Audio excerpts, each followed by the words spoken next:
Seltzer Kings podcasts. Did you know if your windows are bare, indoor temperatures can go up 20 degrees? Turn the temperature down with Blinds.com and get up to 50% off custom window treatments like solar roller shades and more during the Memorial Day mega sale. Whether you want to DIY it or have a pro handle everything, we've got you. Free samples, real design experts, and zero pressure. Just help when you need it.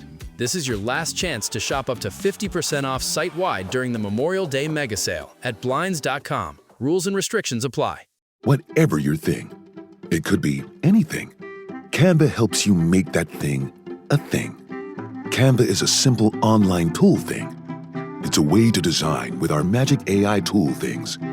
You can social media your thing, generate images or videos of your thing, make decks or presentations to show your thing. Whatever needs to be done for your thing, Canva can make it an even better and bigger thing. Canva, the thing that makes anything a thing.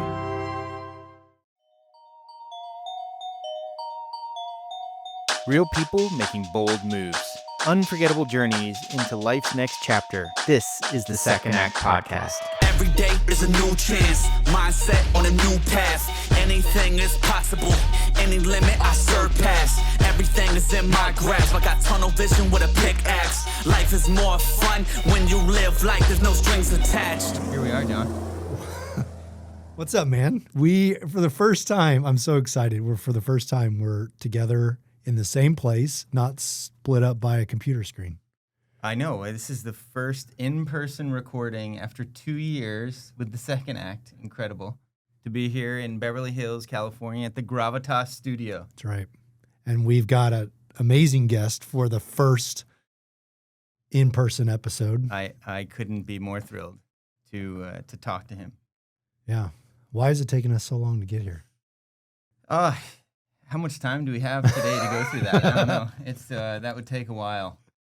Schedule alignment is one important factor. But we've had success recording virtually with people around the globe. Yeah. So we've made it work. And but I have to tell you, this is fun, doing this in person in a studio. So I think our guest is setting us up to do more of this here. I think so. So we just, in full disclosure, we just finished recording a podcast with our guest, and it was one of my favorite to be on and to be a part of and to know this guy. And so to have him come on our show is a true honor. And so with that, I'm going to introduce you, Jason. Jason Middleton, he's the CEO of Silver Air Private Jets, where he combines his passion for aviation with a commitment to operational excellence and safety. His career began in endurance athletics, where he competed in more than 300 races and 7 eco-challenges, building the discipline, leadership, and competitive drive that would later define his work in aviation. After transitioning from professional athletics to flying, Jason became a highly sought-after pilot before founding Silver Air. Today, he's recognized as a visionary leader in private aviation, driving innovation, transparency, and exceptional service for aircraft owners and chartered guests. He is also the host of the popular aviation podcast Flight Club that I was just honored to be a part of. Jason currently resides here in Santa Barbara, California, and we join him in his LA studio today to learn more about his journey. Welcome to the first in-person show, Jason. Yeah, great intro, guys. Yeah, thank you so much for having me. Appreciate it. Yeah, it's a pleasure to be here with you. Incredible background that you have here, and I think it's going to be really interesting to unpack some of that. Oh, looking forward to it. Yeah, I would say that I'm a little nervous because now I feel like we can't edit out all the miscues and the gaps in between talking, but I think we're going to be just fine. These editors are so good. They'll take care of the best, for sure. For sure. Jason, we just finished recording a podcast where you were asking me a lot about my career, and we didn't get to jump into your early childhood and how you started. And I know it was mentioned in the intro about athletics and competitions, but tell us how it all began for you, where and what that was like. Oh man. Well, I was an athlete, but it didn't start that way. My early childhood, I was a kind of a chubby kid from Bakersfield and, come from a lower middle class family. My dad was a cop and my mom hung wallpaper to, make extra money. And I was a typical kind of Bakersfield kid, bologna sandwiches and not healthy. My parents weren't athletes, and I kind of just grew up in this environment that, had no idea what endurance sports had just never even dawned on me, and especially aviation, right? Yeah. And in the 6th grade, I met this kid who we became really good friends with. His parents were triathletes, and I had already been on the swim team, when I was a kid. That was a big thing in Bakersfield growing up, being on the swim team. So I was already a swimmer. Wasn't very fast, but I did it. And then I saw these people doing triathlons. Had no idea what it was. And then I saw Ironman on TV. I'm like, this is pretty cool. So my parents, I was the kid that was always like on the soccer field, picked last, couldn't play baseball. Anything with a ball I was terrible at. And I would always quit. And when I came to my parents, I'm like, hey, I want to start doing triathlons. And, a bike at that time, you had to buy a nice bike. They're like $500. And they're like, absolutely not. No way. So what I did was I convinced my dad to let me get a paper route. In our neighborhood, that was a big, thing, throwing papers as a kid. Yeah. That was my first job in the 6th grade. So I was throwing papers until I saved enough money up to buy a bike. So I started, like by the spring, I had saved enough money to buy that Trek. It was a Trek 560. Okay. Red and black. I still remember the bike. And, squeezed my chubby body into some bike shorts and I started riding, and I picked up running, and I did my first triathlon. I think I was 12 years old. And it was a little kids race, like 200-yard swim, 6-mile bike, and a 2-mile run, something like that. And it damn near killed me. But I'm like, for whatever reason, I just like the suffering part of it. Yeah. It just immediately like intrigued me. I'm like, okay. Got the itch. And so I just got after it after that. And by the age of 14, I qualified for the U.S. national team. Wow. And I got, I went through puberty, really. You grew up. That had a big hand in it. Yeah. I went from like, a size 32 waist to a size 28 and grew 8 inches. All right. Yeah. And that's kind of my early background. I was always kind of a little bit of an odd kid. I didn't really kind of do the traditional things that other kids did, high school sports. And I kind of went all in. It was the first time I had felt good about myself, growing up. And I grabbed onto it, man. And I loved it and just kept doing it for years. It's not an activity or sport that I even think of in terms of children. Like I always associate triathlons and that sort of endurance activity with adults. But that's super cool that you started so young.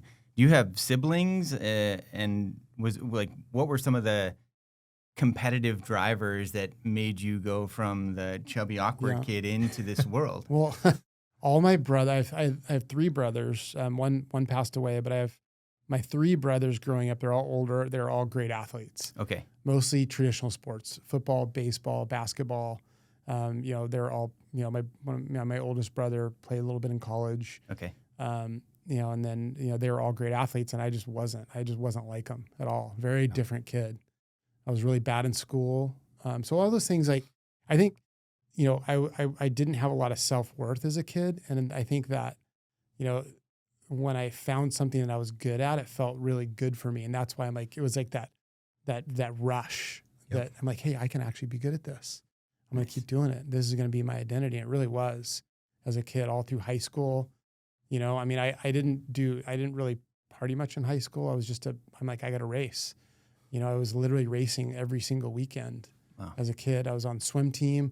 I ran track. I ran cross country. Anything that made me faster, I did. I bike raced a little bit, and I just took this weird route. It's weird. Bakersfield, ironically, you would never know it, but it had this big community of triathletes. And in fact, one year at Ironman, there was more people from Bakersfield that did Ironman than any other town in the U.S.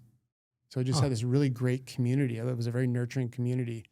Those were the people that kind of motivated me and guided me. My parents thought I was an alien. They're like, they were super supportive. Yeah. And they drove me around to races all the time, but they didn't really understand Okay. what I was doing. They just had they had no context for it. Yeah. I know of Bakersfield for the oil and gas industry. Like it's really big there. So it's interesting to hear that there's This community of exceptional endurance athletes sort of being curated there and doing these things. It's I love like interesting facts like that. I know it's really odd, but it was back in the 80s, like late 80s, early 90s. Yeah. I don't know if it's the same now. I haven't lived there in 25 years, but Okay. Well, I know how that is though as a parent. If you don't have that in your background, how it's hard to impart that onto your kids. My dad played basketball for Texas Tech. yeah. And so my whole, development, going through junior high and high school was a lot of basketball, a lot of soccer and baseball, the things that he was able to experience when he was a kid. I know that when my son said, "Hey, Dad, I want to play football and I want to wrestle," I didn't know how to instruct. I mean, obviously, we go out and throw the football and to some degree, but to make him better at those things it's really difficult for me because I just don't have the background. Yeah. So I can empathize with your parents when they've got this kid that just wants to run and race and go. What do you do? How do I make you better when you're running away from everything that they know? And my parents were awesome, man. I have no complaints. They drove me every single weekend. I mean, sometimes I was racing Saturday and Sunday. I'd do a race in San Jose on Saturday morning, and then they'd drive me to LA to do a race in Ventura. I was literally doing back-to-back races. I just wanted to race. And it was my everything at that time in my life. But they 100% supported me. And, luckily I had a lot of luck with sponsors early on, and I had a lot of support from people. But my parents were right there to just take me around and talk to me about sponsorship. I mean, how do you, as a junior high schooler, go out and get sponsors? I asked people for help. There was a local bike shop, and I went in and I hey, here's my race results. I'd love some help. I need a new bike. I need this. I need that. And they're like, yeah, we'll help you out. And, I get a pair of handlebars here and a new disc wheel here, and then, eventually like the bike companies, when you go really fast in a race and it's on TV and people see they want your bike, they want you on their bikes. So I had, one of my first early bike sponsors was a company called Quintana Roo. I've got bikes from them and wetsuits, and, eventually, my later career, the big sponsors, giant bikes, truck bikes, that kind of stuff. But you just go in and ask, I guess it was like my first kind of lessons in entrepreneurialism. Yeah. Exactly. You don't get it if you don't ask. Exactly. It's your first sales gig. You're selling yourself. Yeah. And there was a law firm in Bakersfield, and the main guy at the law firm was a really big triathlete. Okay. And he was kind of a fan, like friend of mine. He was this old guy, this old gray-haired attorney, but he was into it, and he paid for a lot of my races. I'll cover some of your race entry fees, and so it was a good community. Wow. Did that experience translate for the future? Did you think, I'm going to keep pursuing this until I've got no more juice in the tank, or was there an end in sight? So what happened, my ambition was actually what happened when I was about 16 years old, I had gotten recruited to go race professional bike racing. I was very fast on the bike. And, there was a bunch of triathletes, some big names like Lance. We all kind of got recruited at the same time to go race bikes. And I didn't really know anything about bike racing. So I'm like, I'm doing well over here. I think I'm going to pursue triathlons. And so I made that choice when I was about 16 years old to really go all in. And I turned pro my senior year of high school. And after I graduated high school, I told my parents, I want to give this a go. I don't want to go to college, and I don't want to work. I'm having success. I'm making a little bit of money. And, once you turn pro, you can win prize money. Yeah. So I'd go to a race and on a weekend and get 4th or 5th place and win $500. That got me the next week. And at that point in my life, I was literally living out of my truck, driving from race to race, sleeping on friends' couches. In the off season, I'd go back to Bakersfield, stay at my parents. And, I just had a truck with a camper shell with my bike and all my gear. And And it was like a really awesome time What in a my fun life. adventure at that stage in life. Yeah. That sounds awesome. And I was motivated. I was like, I just wanted to, it was just, I was I was at the perfect time in my life and the perfect spot. And it was a really good time. And also the sport at that time, I got really lucky with some of the emergence of these sports. And I'll talk a little about the adventure racing a little bit, but I just kind of got lucky to be at the right place at the right time, I think.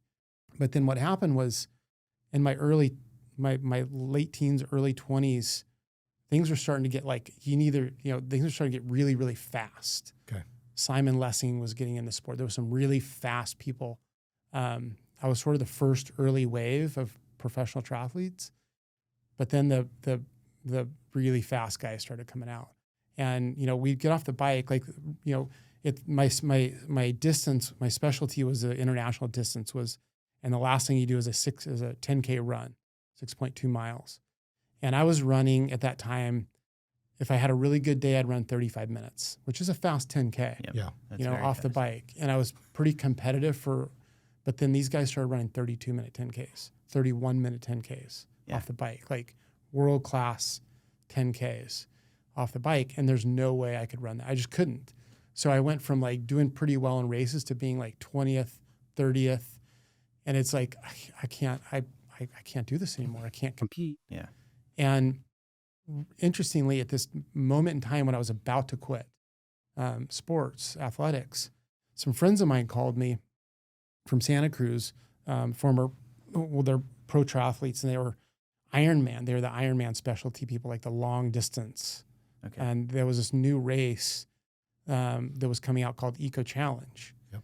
And it was in 1995, and it was in Utah, in southern Utah. It was where the race was going to take place.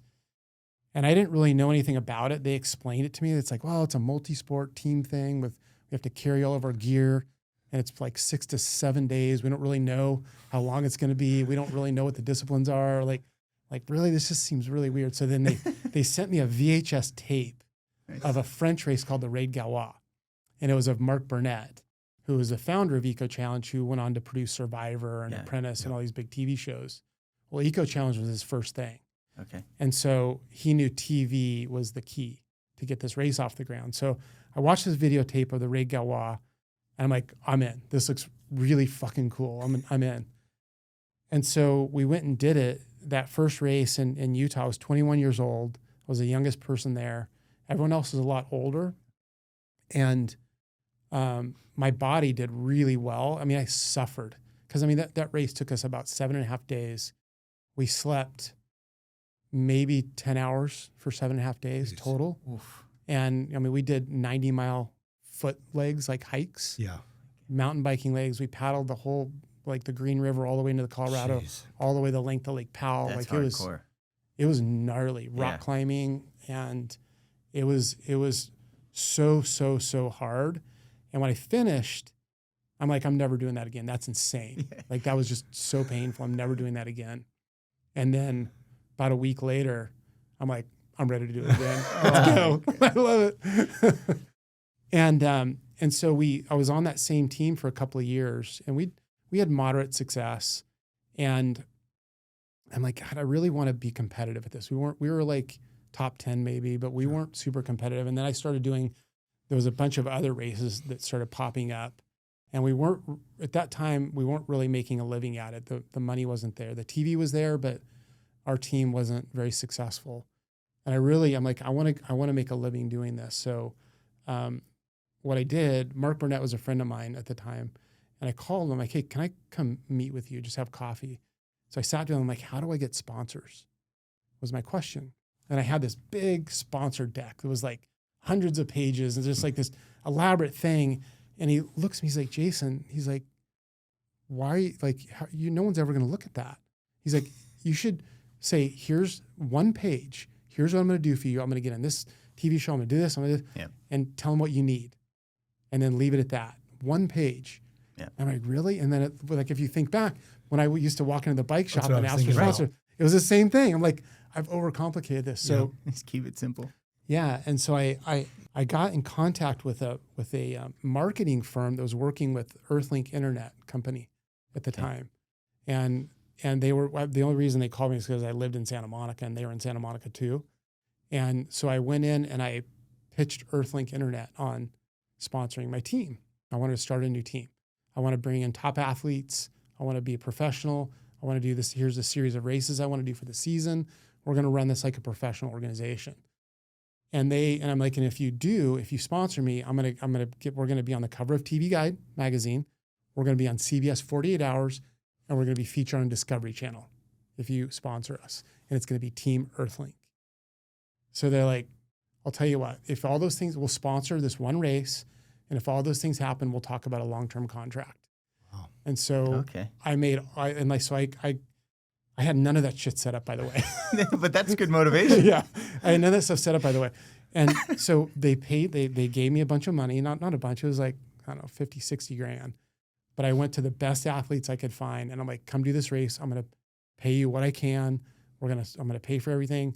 And at that time, no one was doing that in the US, at least. Sure. There was some more European teams that were a little more funded, but at that time, nobody was really funded.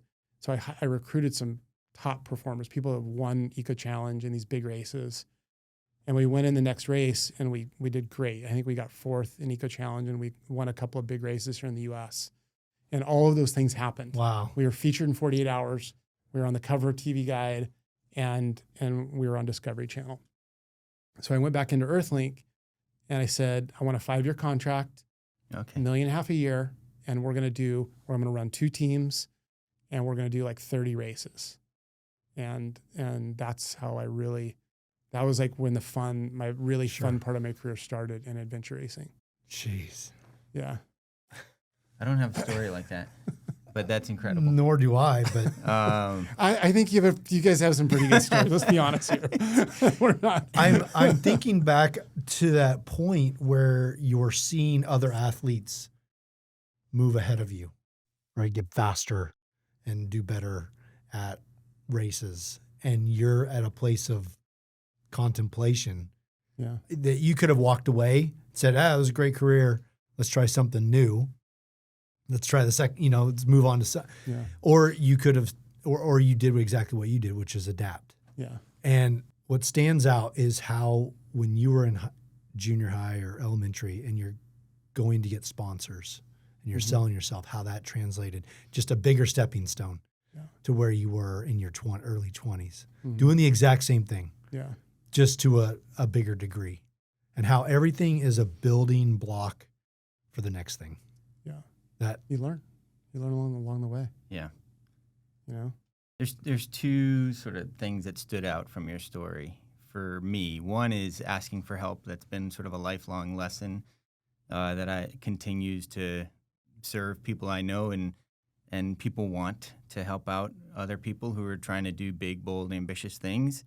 And then the second thing is when you put big, ambitious goals out there like that, somehow the universe conspires to make those things happen. And it's super cool to me. Like, it may not be the exact version in your mind of what you had envisioned that looking like, but some version of that starts to manifest and unfold in a way that you never could have imagined. And maybe you've seen some of that through your career in endurance sports, as you just mentioned, but also taking you into the world that you're in now. I would love to hear some of that. It's like the power of saying yes to things is really important. And you hear a lot of people, it's really powerful to say no, don't do things, but guard your time, and I'm like, I've always been, I'm going to try that. Yes. Yes. Like if you ask me to go do something, I will say yes. I just had a buddy of mine, which I had ankle surgery 1.5 years ago, and I got in the worst shape of my life. And this winter, a friend of mine, an industry friend, asked me if I wanted to go hike the Grand Canyon rim to rim to rim. And I'm completely out of shape. And I'm like, yes. That's tough. I'm like, absolutely, let's go do it. And it hurt so bad. But you know what? We have the best stories over it. It was the best experience. And it would have been really smart for me to say no to that. And I think people just need to say yes to things more, you know? I couldn't agree I'll more. go try it. It's almost like the living your life with the improv mindset, like yes and go and do those things. And it's just incredible. Like the people you meet, the things you accomplish, the doors that open. It's awesome. Very cool. We were talking about that on the walk over here to the studio this morning, how 2 years ago, yes was just our response when Michael said, "Hey, let's start a podcast." Yeah. And I first said, "No, you're an idiot. I'm not ever doing that." And then we said, "Yeah, let's see what that looks like." Yeah. And who would have thought that 2 years later, And you it's guys are like how many 70 episodes in now? Yeah, there's 72, a lot. I think. Or ish, Yeah, something in but there. not only the episodes, but the conversations you have with individuals like See yourself. incredible people. The tech platform that Yeah. we're building out, and some of the other opportunities. You're right, saying yes, maybe with some guardrails or Yeah. maybe with some Sure. expectations, but You have to talk to your wife first. Yeah, now. Like, that's right. When you're a kid, you don't have that, but now you got to talk to your wife first. yeah. There's other things to consider for sure. So Your wife sounds awesome. She's like always saying, "Yeah, go do that, John." well, yeah, I mean, she's very supportive. It is. Let me ask you though, because you had those wickets, right, that show up on TV Guide, and I can't remember the other two, but 48 hours. 40 hours Discovery Channel in 48 hours. Yeah. How did you also get those accomplished? So it was an interesting, like, timing is everything, right? And at that moment in time, adventure racing was sort of the new thing. Yeah. That's when extreme athletics were kind of on. We were on ESPN. We were in the X Games. We were on the NBC Gorge Games. Okay. It was all this like hype around adventure racing. These extreme athletes. And I was on the Maury Povich show. I mean, I've been So on. you caught a wave, like a We're really at cool wave. we're at this moment in time where this was sort of exploding, and everybody wanted to get on board with it. And so I was lucky, but a lot of you still had to go ask, you still had to go and make these things happen, and and back to when you have relationships, I had met these reporters and people along the way, and I just stayed in touch with them, like. My buddy was a producer at 48 Hours, and I'm kind of pitching him on the story. He's like, "This is going to be awesome. And so these poor producers are following me through the jungle of Borneo, like completely like regretting saying yes to this, covered in leeches, following us through this freaking jungle, trying to film us doing this race. And it turned out amazing, right? It was a really cool segment. It got one of their highest ratings for 48 Hours that year. But I think our producer won an Emmy for it, actually. Really? For the coverage of this race he did with us. But it was like complete fish out of water thing that they've never done before. But it worked out really well for them. Yeah. So it's just relationships and being a character. And I've never really taken myself that seriously. And people kind of like that, I think. Yeah. I do very serious things, but I never take myself seriously. The suffering, I think that goes back to that whole suffering mentality. Like, just embracing that, it was really, it's a weird thing, I know. I always find it interesting to watch and learn from people who do those very extreme things. I don't know what it is. I'm just sort of drawn to it. Part of it is to reassure myself that I'm not going to do that. But other times it's also like, what is the mindset to be able to do something so hard like that? Yeah. And you said you had competitive brothers who played competitive athletics and grew up in a good family life, and maybe you found your thing because you were good at it in the triathlon and endurance sports. But were there other drivers? Was there somebody in your life outside of your family that you can name that was like, this person really made a significant impact on me? Well, yeah, I mean, that kid that I met in the 6th grade, Okay. it changed my life, the course of my life. Wow. I mean, Does he know that? Yeah, because I would have never taken an athletic path had I not met this one kid. That's incredible. That kind of, and he didn't, he didn't say you should do this. I'm like, I saw it, and I experienced it, and I tried it, and that changed the course of my life. And then the second one, I met a pilot through athletics who's also an athlete. Sort of at the tail end of my career, our contract was ending with Earthlink, and they were closing Eco Challenge down, so the sport kind of wave was winding down, and it was clear I needed to figure out my next chapter, right? Yeah. Or the second act. And a friend of mine was a pilot. He was a corporate pilot, and I was talking to him about it. I'm like, I don't know what I'm gonna do. Maybe I'll go be a sales rep for one of my sponsors. I don't know what to do. I went and worked in a sports shop, and I looked at becoming a cop. I didn't know what to do. And he's like, you should look at aviation, maybe becoming a pilot. And I'm like, all right. So I went down. I mean, I literally like the next day I went down to Santa Monica Airport and took a discovery flight. And I'm like, this is awesome. I love it. Another example of just like, yes, Saying let's yes. do it. Yeah. Yeah. It's awesome. And and then it was a school that like had a whole commercial program all the way through 0 to commercial certification. So I'm like, yeah, let's go. And so the last 2 years of, I ended up retiring when I was 31 years old from sports. And I started flying when I was 28. So I kind of had this crossover point in my life where I was flying and then training. It was kind of hard, but I managed it pretty well. And then by the time my career was over, I was an employable pilot. So actually it was kind of a bummer because I was hired by SkyWest Airlines and I had all my hours and I'm like, everything was like lining up perfect, man. I'm doing my last race, my retirement race here, contract's over, that's done. I've got my hours. I got my class training date with SkyWest Airlines. Like I'd played this perfect. Yep. And then 9/11 happened and completely derailed that plan. Took the wind right out of you. Yep. 3 days later, get a call from SkyWest. Yeah, we're canceling your training date. Don't ever expect a call back. Wow. So I had to take a different path. Yeah. My plan was to go airlines and, eventually I really wanted to fly for Hawaiian and be a surfer in Hawaii. But the airline thing looked like it wasn't going to happen. So I ended up flying cargo, ended up, this cargo company had a corporate aircraft side. I had no idea didn't even know this side of aviation existed. And I mean, I had seen private jets around, but I really didn't understand it. And they're like, oh, that's the corporate aviation side. They're all wearing uniforms and flying people in suits. And I'm like, well, that's kind of cool. Can I go do that? So I moved over to that eventually and just worked my way up through the corporate world as a pilot. That was sort of that transition. Yeah. Do you hear that? Sounds like breakfast is ready. Because Quaker's coming in hot with morning nutrition. 100% whole grain oats and a good source of fiber to fuel the rhythm of your morning and kickstart your day. And that sounds absolutely delicious. Fuel to start whatever's next. Quaker, official sponsor of FIFA World Cup 26. If we knew more about our sleep, what would we do differently? Would we go to bed at a consistent time or take steps to reduce interruptions to our sleep?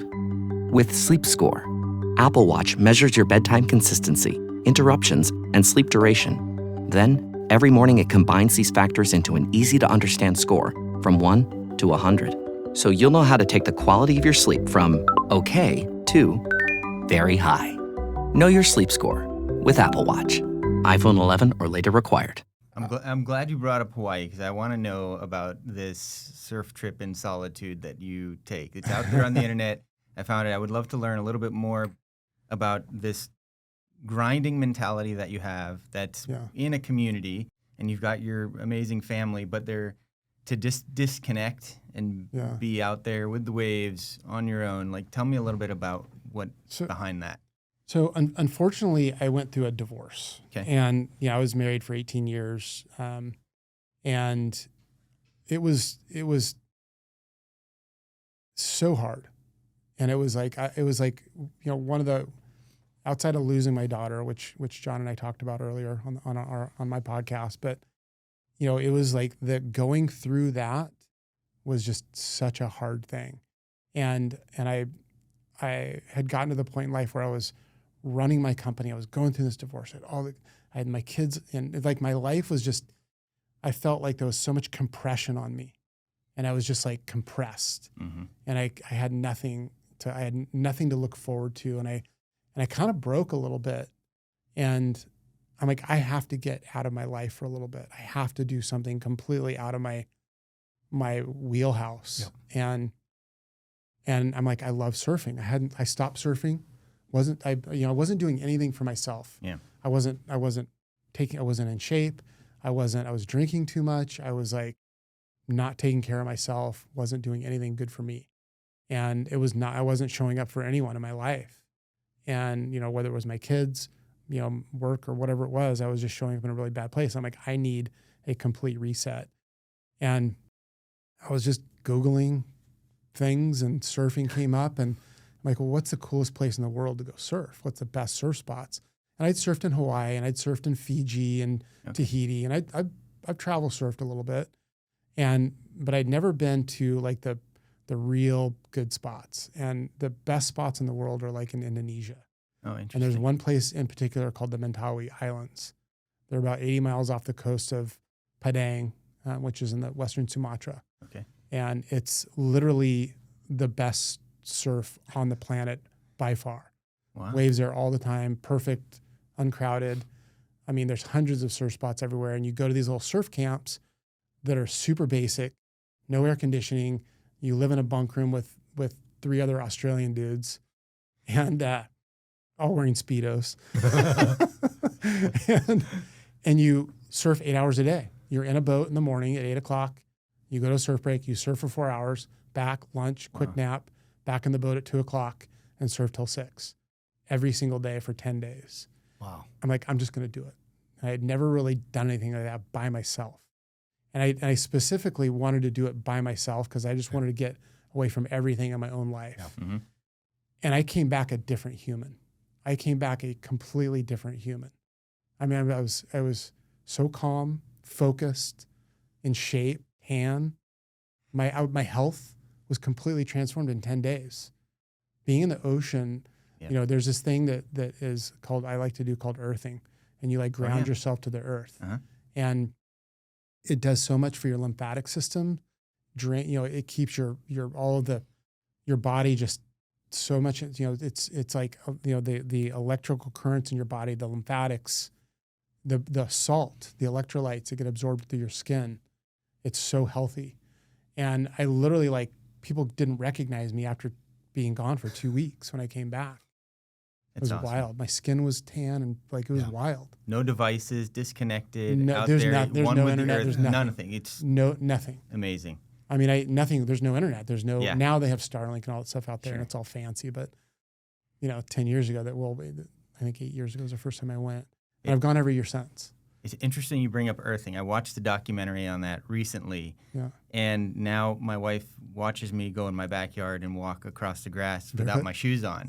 And it is supposed to have some effects, physiological effects on you. And I don't have the science of telling me what's happening, but I feel like there are some things happening. Yeah. The ocean is the best. It's the best. You surf. Yeah. Yeah, you surf. I mean, when you go in the ocean, how good do you feel after you come out? Amazing. Yeah. I mean, that's what happened when we lost Brooklyn. I'd go out and just spend time in the water. 1, because nobody could hear me yelling out there at God. But 2, it just was a place of solitude. But I'm thinking about you being there for 10 days and this amazing day that you're having. It can be a really hard place to go back at night and be left with your thoughts, especially when there's nothing else. Yeah.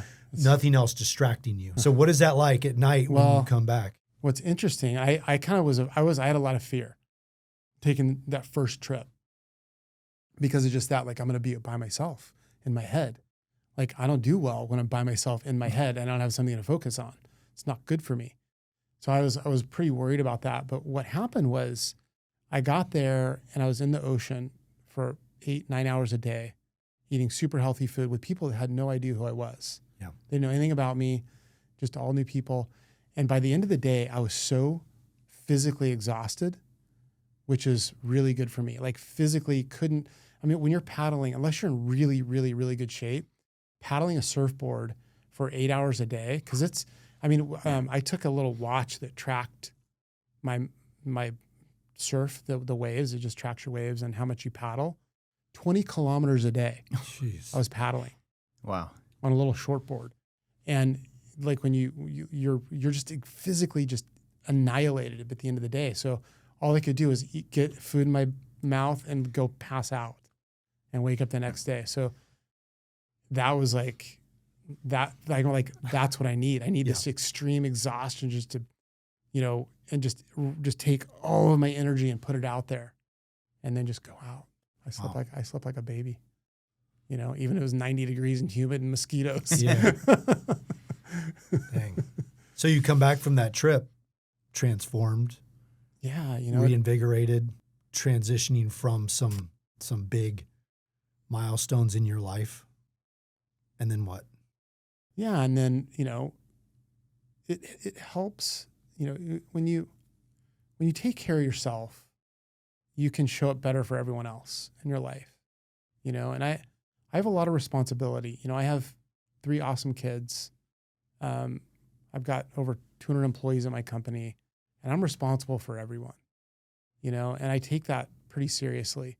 And not only like whatever financially, leadership, all that stuff, but emotionally, right? I got to be a good leader, you know, and instill this culture of leadership in my family and my company and even friends, right? You got to show up the right way for friends. And when you're not in the right mindset, you're not taking care of yourself, you're not put your oxygen mask on first, you just can't be that person. Yeah. You know, there's a lot of really good people that aren't in a good place.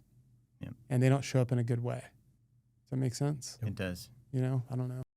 And I've thought about a lot of that stuff. And my background doing really hard things, you know, I've had a lot of time in my head doing really hard things. And I mean, I have so many stories about being in the middle of the wilderness, lost at night with no hope and just, you know, like not knowing where we're at, having so far to go, being just completely, you know, defeated, but you just keep kind of going. Yeah. And you start, you know, like in adventure racing, you're on a team of 4 people and you're if you think about the environment you're in a wilderness environment with map and compass navigation, you're racing. So there's pressure and you have to get from here to there. And it's really long. You're out there for days and days and days. Oftentimes you don't know what your next event's going to be. And then you're exhausted. And now you're with 3 other people that are all in the same boat as you. Think about the things that can go wrong with that, the social component to it. How do you show up for those other people? And I've in my early careers, my early days of adventure racing, we've had some really nasty fallout. And I learned from like these arguments that I've had with teammates and, you know, they're fighting and it's just like you go really dark really fast when you're in some of these times, right? Just because of the struggle. The stress and the body, the physical, the mindset, the overwhelmingness. Like we've just been racing for 4 days nonstop. We still have 6 days to go. Yeah. You know, and you're with these teammates that you're trying to help them sometimes. Sometimes they're having to help you. We talked about ego a little bit. The ego's got to be checked. You know, one of my teammates was this guy named Mike Trissler. Still one of my best friends today. And he was an Army guy and he went through West Point, dual major, you know, played water polo for West Point, superstar athlete, went in straight into the Army Rangers after West Point, became an officer and went right into best ranger competition, which if you're a military guy, you know that's like a big deal. He won it 2 times. He got 3rd, 2nd, won it, and then won it twice. Jeez. Guy's a complete monster. So you would think a guy like that has this like crazy big ego. And, you know, I remember and Mike helped me through so many races and, you know, helping me carry my pack, towing me. And I remember one time we were racing in Fiji, and about halfway through the race, Mike got a flu, like a bug, and he was in a bad place, man. And I mean, we had to stop racing for 13 hours and putting antibiotics in him, and he was just puking and like diarrhea, he was a mess. And I grabbed his backpack. I'm like, all right, we got to go. And he allowed me to do that because he was able to check his ego. And that's what made us successful in that sport. Awesome. But we had to learn that about each other. Yep. And it took many years to get that, to be able to kind of have those experiences. And when you have an experience like that, you learn from it and go, oh, that's the way. That's the way we have to do this. Yep. And it's funny because later in that race, Mike recovered and he was back to his bull self. And I had a complete meltdown. I was our navigator. And we get to this point, we think we'd been racing hard for 6 days. We were in like second or third place. We'd been up and down in this race. And we think we're getting to this kayak. We're getting to a kayak section, and we think we're going to paddle about 40 miles to the finish line. But in that eco challenge, this is the last eco challenge they ever did. And they wanted to make it really hard on us. So they would only give us legs. Once we finished a leg, they would hand us our next packet of maps with what the next leg was. And so I was our navigator. I pulled the maps out, and I am like in not a good mental place when I'm looking at these things, and I see we have to paddle 40 miles offshore to another island chain, do 2 days of hiking on these islands, and then paddle another 60 miles back to the town of Nandi. Oh my God. This is another 4 days of racing. Yeah. When you think you're about done. When we think, in my mind, we're done. All we got to do is get these, and we're like, this is a great race. In my mind, we're done. And that was a huge mistake to put myself in that position. And I'm looking at these maps, and I literally broke down and like I was bawling, just crying, like we can't do this. I was like, so Mike, big Army Ranger dude, comes and lays down next to me, and he's like, puts his arm around me. He's like, dude, I love you, man. He's like, we're gonna get through this. Like, we'll get through this. Wow. So I kind of picked myself up. We got the maps together, got in our boats, and started paddling. All these life lessons, asking for help, humility, having the right team, being an incredible endurance athlete, and perseverance and grit and all that stuff. Now you're running a company with 200 people. A lot of that translates into that world, I would imagine, to be a good leader. Like, how do you show up every day for your team and be authentic and humble, but also, drive this business that is, very impactful in a lot of people's lives and a very important component for other people's businesses. Tell us more about that. The culture is everything in organizations. It doesn't matter what it is. Culture is everywhere, whether you're in the military or you're running a business or you're on a sports team. The culture surrounding it is everything. And that comes from the top. And, in aviation specifically, safety is a huge thing, right? And you try and instill healthy things across the board. But for us, I really like to kind of rally around safety and efficiency and like being just really good at what we do. And when you have to live these things too. As a leader, you have to live them. You can't just say them. Yeah. You can't just write them on a wall or a whiteboard or something. You got to honestly live them, authentically live them. And when you say something to an employee, they better be able to rely on that. Like if Jason says something, I'm going to hang my hat on that thing. Yep. And one of the things I do with all of our employees, but especially flight crews, is and I tell them, every single one of them in person, in a room together, I meet with all of them, any new hires. Like, if you ever feel like something's unsafe, just don't do it. And if anyone ever gives you any grief, here's my cell number. Every employee has my cell number. You call me, I will take care of it.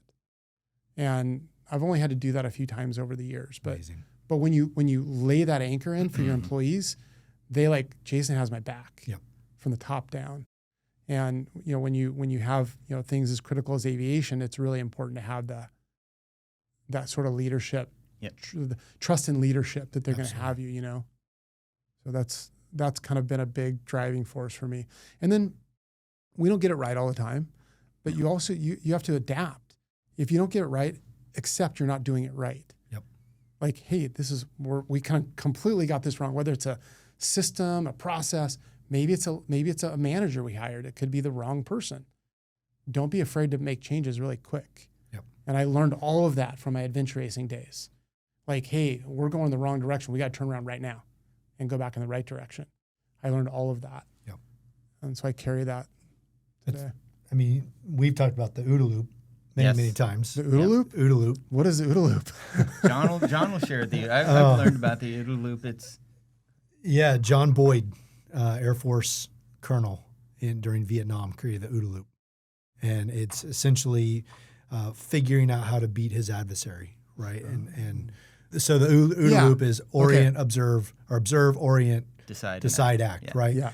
It's a loop because you're never at the end. 100%. You've never hit the end. So what you're doing is you're allowing the culture to evolve based on things, 100%. and then making decisions thereafter that are just continuing the process of, Yep. of reformation. So what, like our version of that is build a system, Yep. train the system, monitor the system, and then measure the system. Yeah. And then same loop, change the system, Do it all Yeah. over train again. the system, you just keep doing the same thing continuously.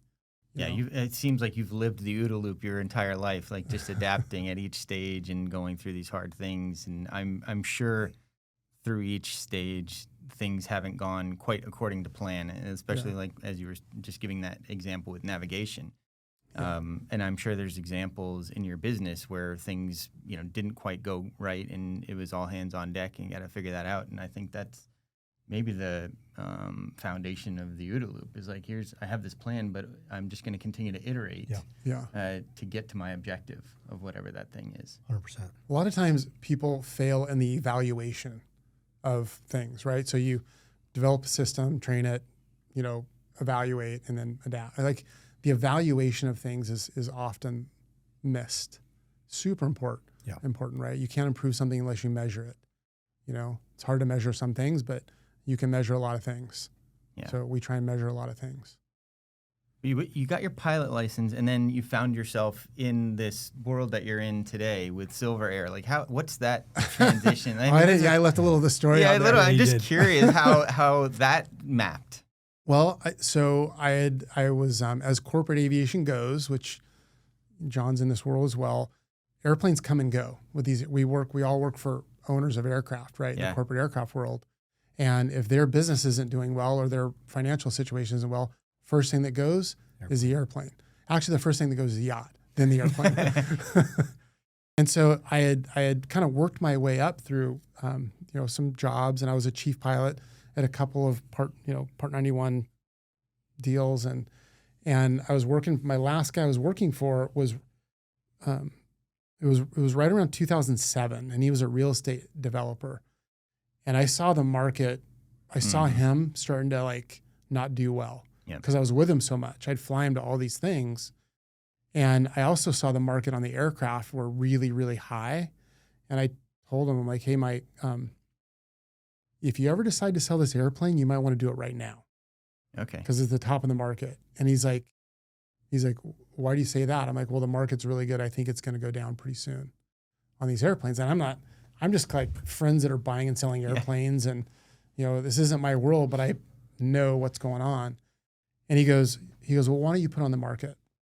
So I had a friend of mine that's a broker put on the market. We sold it in like an hour. Oh, wow. For like way more than he paid for the airplane. And so we closed on the airplane, and he's like, Jesus, Jason, thanks for, that's probably was going to happen in the next 4 or 5 months anyways. Okay. I appreciate you. And he gave me a pretty big bonus check because of it. And so then I was like, okay, I'd just now been basically laid off by 2 different people. I want to try something on my own.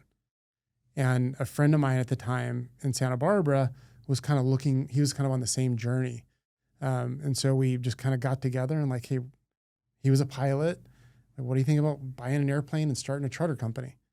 And our original business model, and we bought a CJ, a little Citation jet, a little 6-seater airplane. You probably sold a few of those. And so we bought a charter certificate and started Silver Air Private Jets with 1 airplane. Okay. And I was a pilot. And our original business model was to buy airplanes ourselves and just do one-way flights all over the place, charge a couple grand for a one-way flight from LA to San Francisco. And then, of course, that was in 2008 when we started the company, and the world kind of fell apart for us. So, what got me through it, though, was my background. Going through the hard shit that I went through. I lost my daughter at that time. Yeah. So, we had the financial meltdown. Nobody was flying private jets. Obama gave a big speech in Washington, D.C. about all the fat cat executives flying private jets. So nobody wanted to see, they wanted to be seen near. So like all of these things happened at once. And I had to rely on that just the core background I had to get me through it. I'm like, I'm not quitting. We're going to keep going. We're going to solve this problem. We're just going to keep going until we solve it. And we did. It was painful, suffering, but that kind of athletic background got me through it, I think. And now it's a thriving business. Tell us more about Silver Air for our audience who Yeah. maybe So aren't as today, familiar. today, we're not a big company. We manage and operate about 30 aircraft for owners. We don't own any airplanes. So our business is we manage private jets for individual owners. And then when they don't use them, we charter them to the public. So we're pretty successful. We try and keep our company a little bit smaller. I think you can be too big in this world. We're really pretty happy with our size. So that's been very successful for us. I love it. I love the business. I get excited every day. And then last year we started a charter brokerage company called Flight Club. Ironically, I really like the name of my podcast, so we changed it. I started a company named after it. But what that is, it's a membership based charter program. Okay. And we've had a ton of success with it in 1 year. So really excited about that. So just going to keep growing and doing our thing. And, our company is all about people, man. It's all about people. We've got a really, really good management team that cares. And we like working with clients that kind of have that same belief and same mindset. So, man, that's what You've got your podcast. You've been on all these interviews. Yeah. You've done all this incredible stuff. You've been asked a lot of questions. What's one question you've never been asked about your life journey that you wish somebody would have asked you? Honestly, that's a really interesting question. The emotional side of life isn't talked about enough. The ups and downs, especially for men. Sure. I think men get left out a little bit when it comes to kind of, the mental health and emotions and the stuff that we go through. We're kind of meant to be strong providers, fight through things. And I'm a pretty emotional guy. I cry a lot. I just listened to the new Taylor Swift album called Emotional. We share earthing. Yeah. It's like, I think that there's a lot there. And I think, we're evolving, as humans, and we're talking about this stuff. It's a little more open. I think, a lot of the things I've gone through, I really wish that I had more support around that. Yeah. When I lost my daughter and when my dad passed away and, kind of lost like that when I was going through what I was going through in my business, my house was in foreclosure. I could barely feed my kids. I was an emotional mess. All while starting a company. Always starting a company. Yeah. Yeah. And, I wish we could talk about that stuff more. So, Which I think is important. We talked about it on your podcast a little bit when I was on it, but I think the people you have around you, building that structure, building that community around you is huge. And getting it out there and having other people step up will help determine our success. I think you fail if you're continually by yourself. Now, taking 10 days and getting away by yourself can be very helpful, but it's when you isolate those things and think, I'm the only one that's dealing with this. Yeah. I'm the only one that's looking back up the wrong side of a mountain or what I've got to climb. You can be lonely and not be alone. yeah, absolutely. And that's the whole point of this podcast, too, is proving to people that there's somebody like yourself who can be following a trajectory that is going one way, and then all of a sudden you hit a roadblock or you hit a set of circumstances that completely shifts. But if you have those people in place that can speak into your life, or you have the people that can encourage you, you're allowed to shift. And each time you shift with that support, it builds resilience in us. Yeah. And it builds your capability to continue to grow, and you become stronger until you're able to endure things like divorce and the loss of your child and starting a business and not being successful, to turning all that around to being where you are today. That's because of the people that are in and around us and reaching down and helping us out. Yeah. And as you just shared, being vulnerable and especially in your life journey, what you've shared and the people who've come on our podcast and sharing your story, the ups and downs and sideways are important for everybody to hear. Because like you said, sometimes you're alone, but you're not alone. And for people to ask for help and be open to asking for help through these types of conversations are what we really hope are the biggest impact that we bring to our audience and everybody who listens. Yeah, no, this is great. This is really important. 100%. I like it. As we wrap up, if there was something you could share with somebody else who's about to start a second act or hitting that wall of adversity or recognizing that they've got to shift into some other avenue, what kind of advice would you provide them? God, it's I hate giving advice. I mean, what I will say is what's worked for me isn't what's going to work for you. Yeah. And you have to follow your gut. You got to believe in what you're doing. And if you don't wholeheartedly believe in it, then you're just not going to you're not going to put everything into it, And there's a fine balance between knowing hey, this is working and this isn't working, right? I mean, you've done some things that this isn't working. Yep. You were smart enough to recognize that. I'm going to go do something different. It's okay. It's 100% okay to do that. Love that. But sometimes you got to be I really believe in this and I'm not going to stop. And if you really believe in it, then take it as far as you can take it, man. That's good. Don't slow down and don't be afraid. Don't do things out of fear. People often live their life and they live so guarded because of the fear of the unknown. And you never know what's around the next corner. There might be a long road with a bend up there, but there may be something really cool around that next bend, and if you believe in it, get after it. That's awesome. Yeah. That's an awesome way to wrap it up here. I would agree. For our first in-person podcast with Jason. Jason, if there's people that are listening to the episode or watching the episode and they want to get a hold of you or hear more about your story, where do they do that? I'm all over the place. I have a bunch of different, we have silverair.com. We got flightclub.aero. We got my podcast, the Flight Club podcast. It's all over the streaming platforms and YouTube. I'm on LinkedIn. I'm on Instagram. So it's all over. I'm not a hard guy to find. Awesome. This was amazing. Thank you so much, Jason. Thanks for having me, guys. That was jumping fun. into this with us today. You guys are really good at this. Amazing location, amazing studio. We're going to have to do this again. I agree. Incredible. With that said, see ya.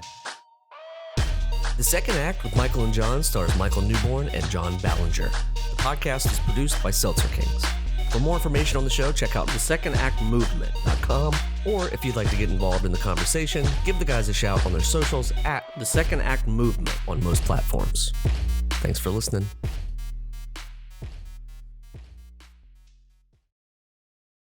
Seltzer Kings Podcasts.